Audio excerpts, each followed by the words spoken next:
പത്തനംതിട്ടയിൽ നിന്ന് പോളിംഗിന്റെ വിശദാംശങ്ങളുമായി ഷിജോ കുര്യൻ ചേരുന്നു. ഷിജോ, എന്താണ് പത്തനംതിട്ടയിൽ നിന്നുള്ള ചിത്രം?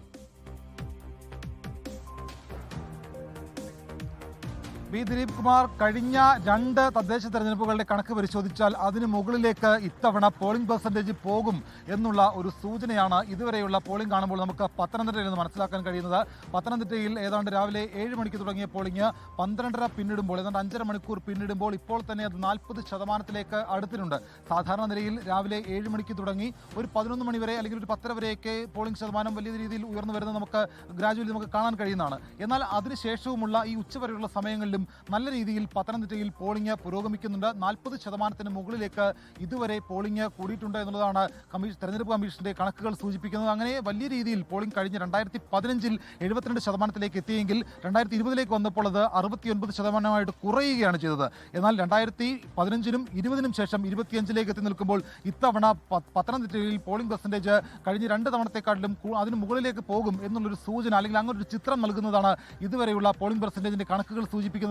എന്തായാലും പരമാവധി വോട്ടർമാരെ എല്ലായിടത്തു നിന്നും പോളിംഗ് ബൂത്തുകളിലേക്ക് എത്തിക്കാൻ വേണ്ടിയിട്ടുള്ള ശ്രമം രാഷ്ട്രീയ പാർട്ടി പ്രവർത്തകർ നടത്തുന്നുണ്ട്. പരമാവധി ആശുപത്രി കിടക്കയിൽ കിടക്കുന്ന രോഗികളെ അടക്കം ആംബുലൻസിൽ പോളിംഗ് ബൂത്തുകളിലേക്ക് കൊണ്ടുവരുന്ന ദൃശ്യങ്ങൾ നമ്മൾ കണ്ടതാണ്. അപ്പോൾ അത്തരത്തിൽ മലയോര മേഖലകളിൽ നടക്കമുള്ള ആളുകളെ അവർക്ക് പ്രത്യേക സൗകര്യങ്ങൾ ഒരുക്കിക്കൊണ്ട് വോട്ടർമാരെ പോളിംഗ് ബൂത്തുകളിലേക്ക് രാഷ്ട്രീയ പാർട്ടികൾ എത്തിക്കുകയാണ്. പ്രത്യേകിച്ച് പത്തനംതിട്ട ജില്ലയുടെ ഒരു ചിത്രം പരിശോധിക്കുമ്പോൾ 4 നഗരസഭകളാണുള്ളത്. അതിനകത്ത് പത്തനംതിട്ട, തിരുവല്ല, അടൂർ, പന്തളം ഈ 4 സ്ഥലങ്ങളിൽ 2 CPM-ഉം ഒരിടത്ത് BJP-യും മറ്റൊരിടത്ത് UDF-ഉമാണ്. അത് ഏറ്റവും നിർണായകമാകുക പന്തളത്താണ്. നിലവിൽ പന്തളം നഗരസഭയിലാണ് ഏറ്റവും അധികം പോളിംഗ് ഇപ്പോൾ രേഖപ്പെടുത്തിയിട്ടുള്ളത്.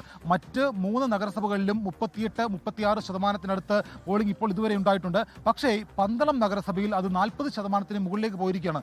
നിലവിൽ പന്തളത്ത് ഭരിക്കുന്നത് BJP-യുടെ ഭരണസമിതിയാണ്.